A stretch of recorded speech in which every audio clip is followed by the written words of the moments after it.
Hi hello guys, welcome back to Aadya colourful. ನಾನು Suma. Friends, ಇವತ್ತಿನ ವಿಡಿಯೋದಲ್ಲಿ ಒಂದು ಐಸ್ ಕ್ರೀಮ್ ರೆಸಿಪಿನ ನಿಮ್ಮ ಜೊತೆ ಶೇರ್ ಮಾಡ್ತಾ ಇದ್ದೀನಿ. ಖಂಡಿತ ಈ ರೀತಿ ಐಸ್ ಕ್ರೀಮ್ ತಯಾರಿಸಿ ತಿಂದರೆ ಮತ್ತೆ ಮತ್ತೆ ತಿನ್ನಬೇಕು ಅನಿಸುತ್ತೆ. ಅಷ್ಟು ರುಚಿಯಾಗಿರುವಂತಹ ಈಸಿಯಾಗಿರುವಂತಹ ಒಂದು ಐಸ್ ಕ್ರೀಮ್ ರೆಸಿಪಿನ ನಿಮ್ಮ ಜೊತೆ ಶೇರ್ ಮಾಡ್ತಾ ಇದ್ದೀನಿ. ಸೊ ಈ ಒಂದು ಐಸ್ ಮಾಡೋದಕ್ಕೆ ಮೊದಲನೇದಾಗಿ ಒಂದು ಪಾತ್ರೆಯಲ್ಲಿ ನಾನು ಸುಮಾರು ಒಂದು ಅರ್ಧ ಲೀಟರ್ ಆಗುವಷ್ಟು ಹಾಲನ್ನು ಫಸ್ಟು ಕಾಯಿಸಿ ಇಟ್ಕೊಳ್ತಾ ಇದ್ದೀನಿ. ಸೊ ಒಂದು ಕುದಿ ಬರೋ ಹಾಗೆ ಇದನ್ನು ನಾವು ಫ್ರೆಂಡ್ಸ್, ನೀವ್ಯಾರಾದ್ರೂ ಫಸ್ಟ್ ಟೈಮ್ ನನ್ನ ಚಾನಲ್ಗೆ ವಿಸಿಟ್ ಮಾಡಿದರೆ ಪ್ಲೀಸ್ ನನ್ನ ಚಾನಲ್ನ ಸಬ್ಸ್ಕ್ರೈಬ್ ಮಾಡ್ಕೊಳ್ಳಿ, ಹಾಗೆ ಲೈಕ್ ಮಾಡಿ ಮತ್ತು ಶೇರ್ ಮಾಡಿ ಫ್ರೆಂಡ್ಸ್. ಓಕೆ, ಈಗ ಹಾಲು ಚೆನ್ನಾಗಿ ಬಾಯ್ಲ್ ಆಗಿದೆ, ಅದನ್ನು ಒಂದು ಸೈಡ್ ತೆಗೆದಿಟ್ಕೊಂಡಿದ್ದೀನಿ. ನಂತರ ಇಲ್ಲಿ ಒಂದು ಪ್ಯಾನಿಗೆ ಒಂದು 2 ಸ್ಪೂನ್ ಆಗುವಷ್ಟು ನಾನು ಗೋಧಿ ಹಿಟ್ಟನ್ನು ಹಾಕ್ಕೊಳ್ತಾ ಇದ್ದೀವಿ. ನಾವು ಚಪಾತಿಗೆ ಬಳಸ್ತೀವಲ್ಲ, ಅದೇ ಗೋಧಿ ಹಿಟ್ಟು. 2 ಸ್ಪೂನ್ ಆಗುವಷ್ಟು ಗೋಧಿ ಹಿಟ್ಟನ್ನು ಹಾಕ್ಕೊಂಡು ಈ ಥರ ನಾವು ಫ್ರೈ ಮಾಡ್ಕೊಳ್ಳೋಣ.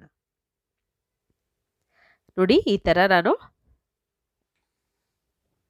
ಫ್ರೈ ಮಾಡ್ಕೊಳ್ತಾ ಇದ್ದೀನಿ. ಸೊ ಇದನ್ನು ಸುಮಾರು ಒಂದು 2 ರಿಂದ 3 ನಿಮಿಷದವರೆಗೂ ನಾವು ಫ್ರೈ ಮಾಡ್ಕೊಳ್ಬೇಕಾಗುತ್ತೆ. ಹೀಗೆ ಡ್ರೈ ಫ್ರೈ ಮಾಡಬೇಕು ಇದನ್ನು.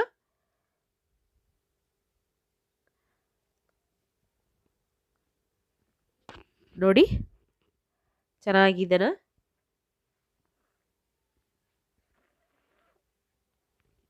ಈಗ ಆಗಿದೆ. ಸ್ವಲ್ಪ ಕಲರ್ ಚೇಂಜ್ ಆಗ್ತಾ ಇರುತ್ತೆ ಅನ್ನೋ ಹಾಗೆ ನಾವು ಅವಾಗ್ಲೇನೆ ಇದನ್ನ ಹಾಲು ಹಾಕ್ಕೋಬೇಕು ಇದಕ್ಕೆ. ಸೊ ಒಂದು 2 ನಿಮಿಷ ಸಾಕು, 2 ನಿಮಿಷ ಫ್ರೈ ಮಾಡ್ಕೊಳ್ಳಿ ಸಾಕು. ಜಾಸ್ತಿ ಟೈಮ್ ತಗೊಳ್ಳೋದು ಬೇಡ, ಯಾಕೆಂದರೆ ಕಲರ್ ಚೇಂಜ್ ಆಗಿಬಿಡುತ್ತೆ. ನಮಗೆ ವೈಟೇ ಬೇಕು. ಹಾಗಾಗಿ ಈಗ ಇದಕ್ಕೆ ಹಾಲನ್ನು ಹಾಕ್ಕೊಳ್ತಾ ಇದ್ದೀನಿ ನಾನು. ಸೊ ಈಗ ಟೋಟಲ್ ಆಗಿ ಇಲ್ಲಿ 2 ಕಪ್ ಹಾಲನ್ನು ತಗೊಂಡಿದ್ದೀನಿ. ಈ ರೀತಿ ಮಿಕ್ಸ್ ಮಾಡ್ಕೊಳ್ಳೋಣ. ಹಾಲನ್ನು ಫಸ್ಟೇ ಕಾಯಿಸಿ ಇಟ್ಕೊಂಡಿರಬೇಕು. ಕಾಯಿಸಿರೋಂತಹ ಹಾಲನ್ನೇ ಹಾಕ್ಕೊಳ್ಬೇಕಾಗುತ್ತೆ. ನೋಡಿ, ಇವಾಗ ಸ್ವಲ್ಪನೂ ಗಂಟಿಲ್ದಂಗೆ ನೀಟಾಗಿ ಇದನ್ನು ಚೆನ್ನಾಗಿ ಮಿಕ್ಸ್ ಮಾಡ್ಕೋಬೇಕು. ನೋಡಿ, ಹೀಗೆ ನಾನು ಮಿಕ್ಸ್ ಮಾಡ್ಕೊಳ್ತಾ ಇದ್ದೀನಿ. ಸ್ವಲ್ಪನೂ ಗಂಟಿರಬಾರ್ದು, ಆ ರೀತಿ ಮಿಕ್ಸ್ ಮಾಡ್ಕೊಳ್ಳೋಣ. ಸ್ವಲ್ಪ ಸ್ವಲ್ಪ ಎಲ್ಲಾದರೂ ಗಂಟಿದ್ರೆ ಏನು ತೊಂದರೆ ಇಲ್ಲ, ಆಮೇಲೆ ನಾವು ಅದನ್ನು ಗ್ರೈಂಡ್ ಮಾಡ್ಕೋತೀವಿ. ಸೊ ಆವಾಗ ಕರೆಕ್ಟ್ ಆಗುತ್ತೆ. ಸೊ ಈಗ ಇದಕ್ಕೆ ಸಕ್ಕರೆ ಹಾಕ್ಕೊಳ್ತಾ ಇದ್ದೀನಿ. ಸಕ್ಕರೆಯಲ್ಲಿ ಟೋಟಲಾಗಿ 1 ಕಪ್ ಬೇಕಾಗಿದೆ ನನಗೆ. ನಿಮ್ಮ ರುಚಿಗೆ ಅನುಗುಣವಾಗಿ ನೀವು ಸಕ್ಕರೆನ ಉಪಯೋಗಿಸ್ಬೋದು. ನೋಡಿ, ಇಲ್ಲಿ 2 ಕಪ್ ಹಾಲು ತೊಗೊಂಡಿದ್ದೀನಿ, ಹಾಗೆ 2 ಸ್ಪೂನ್ ಆಗೋಷ್ಟು ಗೋಧಿ ಹಿಟ್ಟು ತೊಗೊಂಡಿದ್ದೀನಿ, ಮತ್ತು 1 ಕಪ್ ಆಗೋಷ್ಟು ಸಕ್ಕರೆ ತೊಗೊಂಡಿದ್ದೀನಿ. ನಿಮಗೆ ಸ್ವೀಟ್ ಕಮ್ಮಿ ಬೇಕು ಅನ್ನೋದಾದರೆ ನೀವು ಅರ್ಧ ಕಪ್ ಸಕ್ಕರೆ ಕೂಡ ಹಾಕ್ಕೊಳ್ಬೋದು ಫ್ರೆಂಡ್ಸ್. ಓಕೆ, ಈಗ ಇಷ್ಟನ್ನು ಹಾಕಿ ಚೆನ್ನಾಗಿ ಮಿಕ್ಸ್ ಮಾಡ್ಕೊಂಡಿದ್ದೀನಿ. ಈ ರೀತಿಯಾಗಿ ಸ್ವಲ್ಪನೂ ಗಂಟಿಲ್ದಂಗೆ ನಾವು ಮಿಕ್ಸ್ ಮಾಡ್ಕೋಬೇಕು. ತುಂಬಾ ಟೇಸ್ಟಿಯಾಗಿ ಈಸಿಯಾಗಿ ಮಾಡ್ಕೋಬೋದು, ಮತ್ತು ತುಂಬಾ ನೀವು ಮತ್ತೆ ಮತ್ತೆ ತಿನ್ನಬೇಕು ಅನಿಸುತ್ತೆ, ಅಷ್ಟು ಚೆನ್ನಾಗಿರುತ್ತೆ. ಸೊ ನೋಡಿ, ಈಗ ಸ್ವಲ್ಪ ಸ್ವಲ್ಪ ಅಲ್ಲಲ್ಲಿ ಗಂಟಾಗಿದೆ. ಸೊ ಹಾಗಾಗಿ ನಾನು ಚೆನ್ನಾಗಿ ಮಿಕ್ಸ್ ಮಾಡ್ಕೊಳ್ತಾ ಇದ್ದೀನಿ ಅದನ್ನು. ಈಗ ಕೆಲವೊಂದು ಪಿಸ್ತಗಳನ್ನು ತೊಗೊಂಡಿದ್ದೀನಿ. ಸೊ ಪಿಸ್ತಾ ಒಂದು 5 ರಿಂದ 6 ಪಿಸ್ತಾ ತೊಗೊಂಡಿದ್ದೀನಿ. ಇಲ್ಲಿ ಈ ಥರ ಸಿಪ್ಪೆ ಬಿಡಿಸಿ ನಾನು ನೀರಲ್ಲಿ ನೆನೆ ಹಾಕ್ಕೊಳ್ತಾ ಇದ್ದೀನಿ. ಸೊ ಇದನ್ನು ಒಂದು ಅರ್ಧ ಗಂಟೆ ನೀರಲ್ಲಿ ನೆನೆ ಹಾಕಿದರೆ ತುಂಬಾ ಚೆನ್ನಾಗಿ ಗ್ರೈಂಡ್ ಆಗುತ್ತೆ. ಸೊ ಹಾಗಾಗಿ ನೀವು ಈ ಒಂದು ರೆಸಿಪಿ ಮಾಡೋಕ್ಕಿಂತ ಮುಂಚೆನೇ ಒಂದು 1/2 ಅವರು ಅಥವಾ ಟೈಮ್ ಇದ್ದರೆ 1 ಅವರ್ ಕೂಡ ನೀವು ನೆನೆ ಹಾಕ್ಬೋದು, ಏನು ತೊಂದರೆ ಇಲ್ಲ.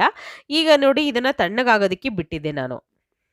ಗೋಧಿ ಹಿಟ್ಟಿನ ಒಂದು ಕ್ರೀಮ್ ಇದೆಯಲ್ಲ, ಅದನ್ನು ಸ್ವಲ್ಪ ಹೊತ್ತು ತಣ್ಣಗಾಗೋದಕ್ಕೆ ಬಿಟ್ಟಿದ್ದೆ. ಸೊ ತಣ್ಣಗಾಗಿದೆ ಇವಾಗ, ಆಯಿತಾ. ಒಂದು ಅರ್ಧ ಗಂಟೆ ನೀವು ತಣ್ಣಗಾಗೋದಕ್ಕೆ ಪೂರ್ತಿ ಬಿಟ್ಟರೆ ಒಂದು ಅರ್ಧ ಗಂಟೆ ಬೇಕು.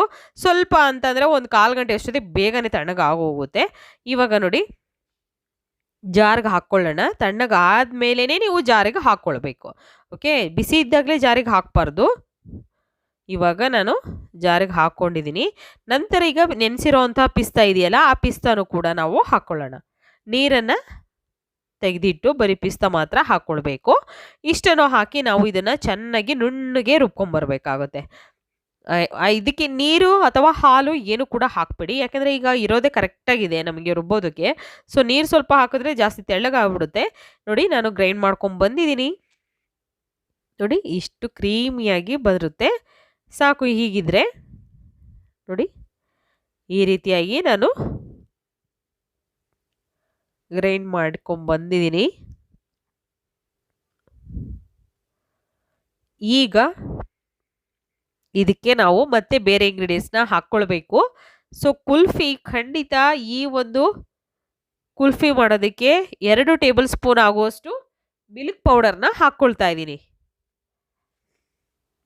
ಮಿಲ್ಕ್ ಪೌಡರ್ ಹೇಗೆ ಮಾಡ್ಕೊಳ್ಳೋದು ಅಂತ ಆಲ್ರೆಡಿ ವಿಡಿಯೋನ ಹಾಕಿದ್ದೀನಿ ನಾನು, ಚಾನಲಲ್ಲಿದೆ. ಖಂಡಿತ ನೀವು ಯಾರಾದರೂ ನೋಡಿಲ್ಲ ಅಂದರೆ ಅಲ್ಲಿ ನೋಡ್ಬೋದು. ಸೊ ಸಿಗುತ್ತೆ ನಿಮಗೆ ಚಾನಲಲ್ಲಿ. ಇದಕ್ಕೆ 2 ಟೇಬಲ್ ಸ್ಪೂನ್ ಆಗುವಷ್ಟು ಮಿಲ್ಕ್ ಪೌಡರ್ ಹಾಕ್ಕೊಂಡಿದ್ದೀನಿ. ಹಾಗೆ ಒಂದು ಪಿಂಚಷ್ಟು, ನೋಡಿ ಜಾಸ್ತಿ ಇಲ್ಲ, ಒಂದೇ ಒಂದು ಪಿಂಚಷ್ಟು ನಾನು ಫುಡ್ ಕಲರ್ನ ಉಪಯೋಗಿಸ್ತಾ ಇದ್ದೀನಿ, green food colour. So friends, ನಿಮಗೆ ಬೇಕು ಅಂದರೆ ಈ ಫುಡ್ ಕಲರ್ನ ಉಪಯೋಗಿಸಿ, ಇಲ್ಲ ಅಂದರೆ ಮಕ್ಕಳಿಗೆಲ್ಲ ಕೊಡೋದಾದರೆ ಖಂಡಿತ ಫುಡ್ ಕಲರ್ನ ನೀವು ಸ್ಕಿಪ್ ಮಾಡ್ಬೋದು. ತುಂಬಾ ಚೆನ್ನಾಗಿ ಬರುತ್ತೆ. ವೈಟ್ ಕಲರಲ್ಲಿ ಬರುತ್ತೆ ಅಷ್ಟೇ, ಏನು ತೊಂದರೆ ಇಲ್ಲ ಐಸ್ ಕ್ರೀಮು. ಸೊ ಈ ಕಲರ್ ಹಾಕಿರೋದ್ರಿಂದ ಸ್ವಲ್ಪ ಗ್ರೀನ್ ಕಲರ್ ಆಗಿ ನಿಮಗೆ ಕಾಣುತ್ತೆ ಅಷ್ಟೇ.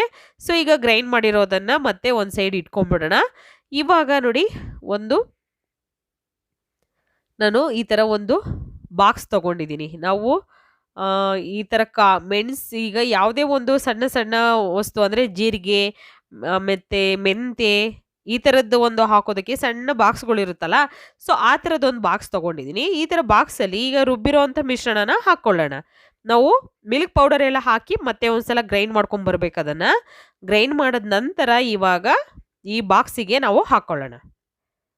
ನೋಡಿ, ಬಾಕ್ಸಿಗೆ ಹಾಕಿದ ನಂತರ ಇದ್ರ ಮೇಲೆ ನಾನು ಫಸ್ಟ್ ಕೆಳಗೆ ಬಟರ್ ಪೇಪರ್ನ ಇಟ್ಟಿದ್ದೆ. ಬಟರ್ ಪೇಪರ್ ಇಟ್ಟು ನಂತರ ಈ ಕ್ರೀಮನ್ನು ಹಾಕ್ಕೊಂಡಿದ್ದೀನಿ. ಕ್ರೀಮ್ ಹಾಕಿದ ನಂತರ ಈಗ ಮುಚ್ಚೋಣ. ಟೈಟಾಗಿರಬೇಕು ಮುಚ್ಚಳ. ತುಂಬ ಟೈಟಾಗಿದ್ದರೆ ಕರೆಕ್ಟಾಗಿ ಕುಲ್ಫಿ ತುಂಬ ಚೆನ್ನಾಗಿ ಬರುತ್ತೆ. ಸೊ ಇದನ್ನು ಒಂದು 4 ಗಂಟೆಗಳ ಕಾಲ ಫ್ರಿಡ್ಜಲ್ಲಿ ನಾವು ರೆಸ್ಟಿಗೆ ಇಟ್ಬಿಡಬೇಕು. ರೆಫ್ರಿಜರೇಟರಲ್ಲಿ ಇಟ್ಬಿಡೋಣ ಒಂದು 4 ಅವರು. ಸೊ 4 ಅವರ್ ಆದ ನಂತರ ಇದನ್ನು ಓಪನ್ ಮಾಡಿ ನಿಮಗೆ ತೋರಿಸ್ತಾ ಇದ್ದೀನಿ. ಸ್ವಲ್ಪ ಸೈಡಲ್ಲಿ ನಾನು ಚಾಕುವಿನಿಂದ ಬಿಡಿಸ್ಕೊಂಡಿದ್ದೀನಿ, ಸೈಡಲ್ಲಿ ಮಾತ್ರ, ಪೂರ್ತಿಯಾಗಿ ಅಲ್ಲ. ಸ್ವಲ್ಪ ಸೈಡಲ್ಲಿ ಬಿಡಿಸ್ಕೊಂಡ್ರೆ ಸಾಕು, ನೀಟಾಗಿ ಬರುತ್ತೆ ಈ ಒಂದು ಕುಲ್ಫಿ. ಪಿಸ್ತಾ ರೋಲ್ ಅಂತ ಇದನ್ನು ಹೇಳ್ತಾರೆ. ಸೊ ತುಂಬಾ ಟೇಸ್ಟಿಯಾಗಿ ಈಸಿಯಾಗಿ ಮಾಡುವಂತಹ ಒಂದು ಕುಲ್ಫಿ ಐಸ್ ಕ್ರೀಮ್ ಅಂತ ಹೇಳ್ಬೋದು ಇದನ್ನು. ಇದಕ್ಕೆ ಯಾವುದೇ ಐಸ್ ಕ್ರೀಮನ್ನು ಯಾವುದೇ ಕ್ರೀಮ್ಗಳನ್ನು ಉಪಯೋಗಿಸ್ತಲೇ ಮಾಡ್ತಿರೋವಂಥ ಒಂದು ಐಸ್ ಕ್ರೀಮ್ ಇದು. ಸೊ ನೋಡಿ, ಈ ರೀತಿ ತಟ್ಟೆಗೆ ಒಂದು ಸರ್ವ್ ಮಾಡ್ಕೊಳ್ತಾ ಇದ್ದೀನಿ. ತುಂಬಾ ಈಸಿಯಾಗಿ ಮಾಡ್ಕೊಬೋದು. ಈಗ ಇದನ್ನು ಕಟ್ ಮಾಡ್ಕೊಳ್ಳೋಣ.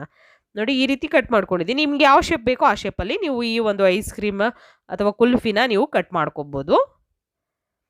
ಮಲಾಯಿ ಕುಲ್ಫಿ ರೆಸಿಪಿ ರೆಡಿಯಾಗಿದೆ. ನೀವು ಕೂಡ ಮನೇಲಿ ಟ್ರೈ ಮಾಡಿ. ಈ ಒಂದು ಪಿಸ್ತದಿಂದ ಮಾಡುವಂತಹ ಒಂದು ಟೇಸ್ಟಿಯಾಗಿರುವಂತಹ ಕುಲ್ಫಿ. ಸೊ ನೋಡಿ, ಈ ರೀತಿ ನಾನು ಕಟ್ ಮಾಡಿಕೊಂಡು ಇದನ್ನು ಒಂದು ತಟ್ಟೆಗೆ ಇಟ್ಕೊಳ್ತಾ ಇದ್ದೀನಿ. ಸೊ ಮೇಲ್ಗಡೆ ನಾನು ಸ್ವಲ್ಪ ಪಿಸ್ತಾನ ಕಟ್ ಮಾಡಿ ಹಾಕ್ಕೊಳ್ತಾ ಇದ್ದೀನಿ. ನಿಮಗೆ ಬೇಕು ಅಂದರೆ ಹಾಕ್ಕೊಳ್ಳಿ, ಇಲ್ಲ ಅಂದರೆ ತೊಂದರೆ ಇಲ್ಲ. ಹಾಗೆ ಕೂಡ ನೀವು ಈ ಒಂದು ಪಿಸ್ತಾ ರೋಲ್ನ ಮಕ್ಕಳಿಗೆ ಸರ್ವ್ ಮಾಡ್ಬೋದು ಫ್ರೆಂಡ್ಸ್. ನೋಡಿ, ಈ ರೀತಿ. ಸೊ ಫ್ರೆಂಡ್ಸ್, ನಿಮಗೂ ಕೂಡ ಈ ಪಿಸ್ತಾ ರೋಲ್ ರೆಸಿಪಿ ಇಷ್ಟ ಆಗಿದೆ ಅಂತ ನಾನು ಭಾವಿಸ್ತೀನಿ. ಇಷ್ಟ ಆಗಿದ್ರೆ ಪ್ಲೀಸ್ ಚಾನಲ್ನ ಸಬ್ಸ್ಕ್ರೈಬ್ ಮಾಡ್ಕೊಳ್ಳಿ. ಇವತ್ತಿನ ವಿಡಿಯೋನ ಇಲ್ಲಿಗೆ ಮುಗಿಸೋಣ. ಬಾಯ್, ಸಿ ಯು, ಟೇಕ್ ಕೇರ್.